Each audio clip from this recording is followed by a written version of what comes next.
안녕하십니까 구독자 여러분. 오늘은 23년도 10월 7일입니다. 오늘 전국 8대 도시 개인택시 번호판 시세 좀 알아보고 가겠습니다.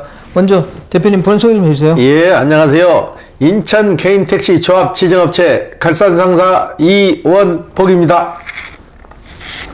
네, 대표님. 개인택시 시세 좀 알려주세요.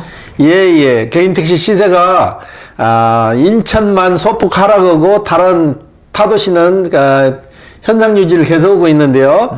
서울부터 말씀드릴게요. 서울은 9,500만 원에 거래되고 있고, 서울도 물동량이 좀 많이 딸려요. 서울도 물동량이 좀 딸리고, 그 다음에 부산은 9천만 원. 인천은 전주에 1억 200을 했는데 100만 원이 하락해서 1억 100만 원에 지금 거래되고 있는데, 매물이 다 빠져서 다음 주부터는 1억 200으로 다시 회복될 것 같고요.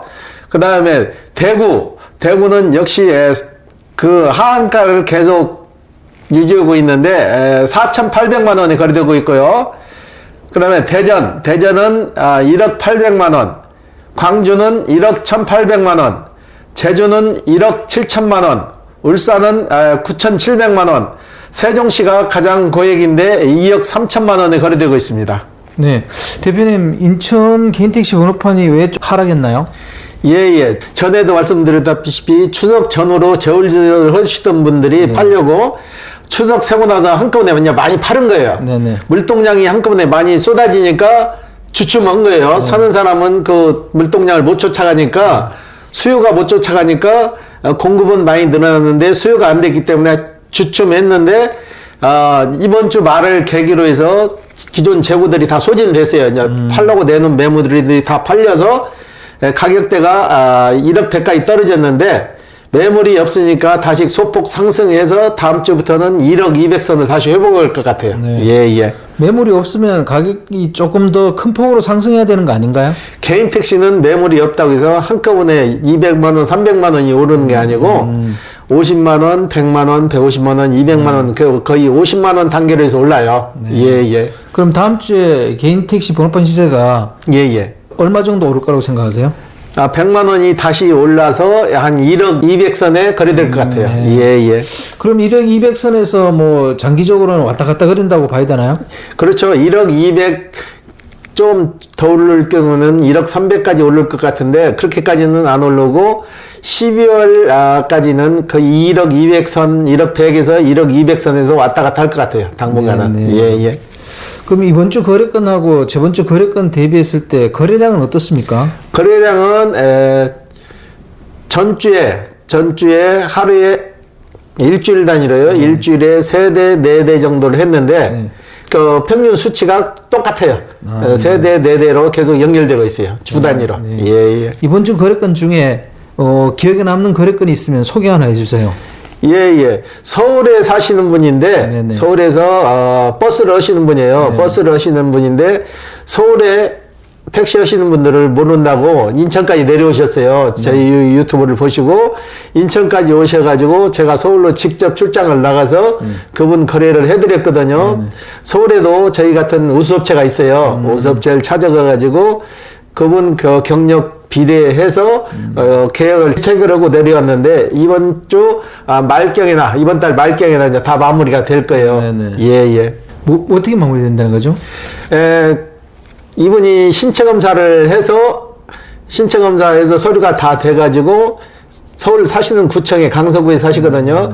강서구청에 이제 인가가 들어가면 바로 떨어지는 게 아니고 처리 예정 기간이라는 게 있어요. 인천 같은 경우에는 10일에서 15일까지인데 서울도 똑같은 요일을 적용해요. 그 기간이 지나면 토요일, 일요일 빠진 상태에서 그 기간을 제하고 인가가 떨어지면은 본인한테 연락이 가요. 인가가 완료됐습니다 하고 그 과정을 말하는 거예요. 예. 아니, 서울에서 개인 택시를 하시는데 왜 인천에 있는 대표님한테 찾아오신 거예요? 서울에서 자기가 아는 업자가 없다는 거예요. 그래가지고 지인을 소개를 해서 유튜브도 보고 해가지고 저 인천까지 내려오셨더라고요. 그래서 내가 다시 서울로 그분을 모시고 가서 서울 업자 저희하고 거래를 하는 업체가 있거든요. 그 업체 대표하고 해서 계약을 체결해가지고 진행을 해드렸어요. 예예. 네, 그렇게 했군요. 예예. 그 뉴스를 보니까 저번 달에 춘천에서 예예. 감차 실적에 따른 열세대를 신규 면허 발급한다고 이렇게 발표를 했더라고요. 예예. 이런 일은 인천에서 일어날 수 없는 건가요? 인천에서는 지금 인구 비례해서 택시 수가 너무 많아요. 법인 택시 같은 경우에는 지금 3분의 2만 운행을 하고 3분의 1은 기사가 없어서 차가 움직이지 못한 상태예요. 이 상태에서 더 증차를 해줄 수도 없는 거고 전에는 인천에도 그런 전례가 있었어요. 음주운전이나 해서 면허권이 죽은 사람이면 1년에 20대 정도가 나왔거든요. 그 20대 나온 거에 대해서 증차를 해줬거든요. 증차가 아니고 20대 그게 소각됐으니까 그걸 다시 살려서 20명한테 줬는데 그래가지고 그분들이 혜택을 받는데 지금은 그게 완전히 없어졌어요. 네. 예. 그게 있으면 법인 택시 하시는 기사분들이 좀 좋을 텐데, 그죠? 그렇죠. 아무래도 경력이 오래돼가지고 무사고로 오래 하신 분들은 받을 수 있는 확률도 있는데 그게 완전히 없어졌어요. 네. 예. 또 춘천시에서 보니까 개인 택시 차량을 2년 연장하는 조례를 시행하더라고요. 예. 이것도 인천에 해당이 될까요? 만약에 지금 춘천에서 첫 시범 사례로 가는데 개인 택시 같은 경우는 수명 연장이 있어요. 중형차는 7년, 대형차는 9년인데 중형차도 지금은 차들이 좋아져 가지고 1년 연장을 해서 9년을 탈 수 있고 대형차는 1년 연장해서 11년을 타는데 그 기간을 외하고 2년을 더 추가 연장을 해준다는 거예요. 지금은 차 상태가 좋아가지고 법인 택시 같은 경우나 개인 택시 같은 경우나 일 열심히 하시는 분들은 80만 킬로, 70만 킬로, 80만 킬로에도 운행을 해요. 운행을 하기 때문에 무조건 폐차시키지 말고 이 차가 상태가 좋으면은 그리고 많이 타는 사람도 있고 적게 타는 사람도 있잖아요. 그러니까 그걸 부담을 주지 말고 한 2년만 더 탈 수 있어도 기사분들한테는 굉장히 도움이 되잖아요. 그것도 좋은 방법이죠. 인천도 지금 개인택시 조합에서 추진을 하고 있어요. 추진을 하고 있는데 이게 추진해서 되는 게 아니고 시의회에서 통과를 해야 돼요. 그런 그 과정이 좀 남아있는 것 같아요. 인천에서도 시도는 하려고 지금 노력을 하고 있어요. 예. 그러면 그게 차량이 2년 연장이 되면 어떤 부분들이 좋아질까요? 일단은 2년을 다 탈 수 있으니까 목돈이 안 들어가잖아요. 2년 동안 더 그 차를 굴릴 수 있으니까 거기에 대한 비용이 적게 들잖아요. 그리고 2년 굴리고도 그 차를 바로 폐차시키는 게 아니고 요즘은 수출이라는 게 있어요. 수출을 보낼 수 있기 때문에 아무래도 기사분들한테는 좀 이익이죠. 예. 오늘 인터뷰 감사드립니다. 예. 네, 구독자 여러분, 오늘은 인천 개인택시 시세가 조금 소폭 하락했습니다. 전체적인 8대 도시는 뭐 평균 그대로를 유지하고 있는 것 같고요. 그리고 택시 차량이나 또는 신규 발급도 뭐 춘천에서는 했는데 이건 다른 도시에서는 일어나기는 좀 어려운 걸로 보이고요.